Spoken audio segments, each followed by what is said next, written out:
전공의 때 삭감이라는 거에 대해 잘 모를 때가 많아. 근데 이제 이게 굉장히 중요한 주제라서 한 번은 공부를 좀 해야 될 것 같아. 우리나라 의료 제도가 어떻게 돼 있냐면, 예를 들어서 어떤 시술을 하는데 100만 원이라고 가정을 할게.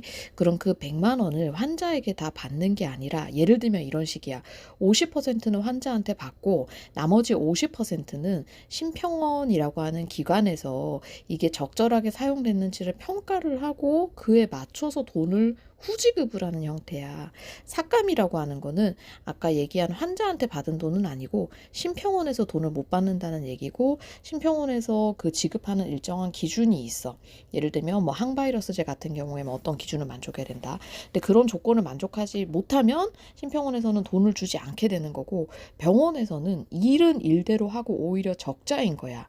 예를 들면 뭐 꺼즈라든지 주사기라든지 우리가 뭐 인건비라든지 기본적으로 들어가는 돈이 있는데, 그거에 대해서 일정 부분 50% 이상 돈을 못 받게 되면 당연히 마이너스가 나오는 거고, 일을 하면 할수록 돈을 오히려 잃게 되는 구조가 될 수 있어.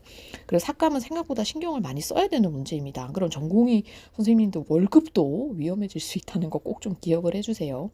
그래서 사실 전공의 때 막 그렇게 생각할 수 있거든. 아이 뭐 환자만 살릴 수 있으면 뭐라도 상관없어. 그냥 지금 삭감 당하고 말지. 근데 이제 이거는 전공의 본인의 입장인 거고, 병원 전체나 아니면 이제 원장의 입장에서는 그런 삭감 금액이 커지게 되면 막 몇 천만 원, 심한 데는 막 몇 억까지 가는 경우가 있거든. 그래서 요 삭감에 대해서는 가급적 당하지 않도록 어떤 조건 같은 거를 얘기를 교수님들이 해주면 잘 기억을 했다가 다음번엔 삭감되지 않도록 항상 신경을 써야 됩니다. 우리 과에서는 주로 삭감되는 많은 아이템들이 뭐냐? 1번은 알부민이고, 그래서 알부민 보험 조건에 대해서는 아까 내가 설명한 것 같고, 2번은 털리프레신이 조금 삭감이 많이 되는 편이야.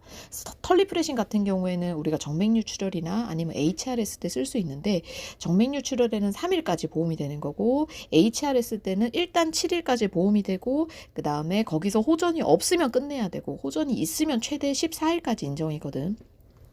털리프레신은 약값이 크기 때문에 한번 삭감을 당하게 되면 몇백만 원 기준으로 커지게 되니까 털리프레신 기준도 꼭 알고 있자.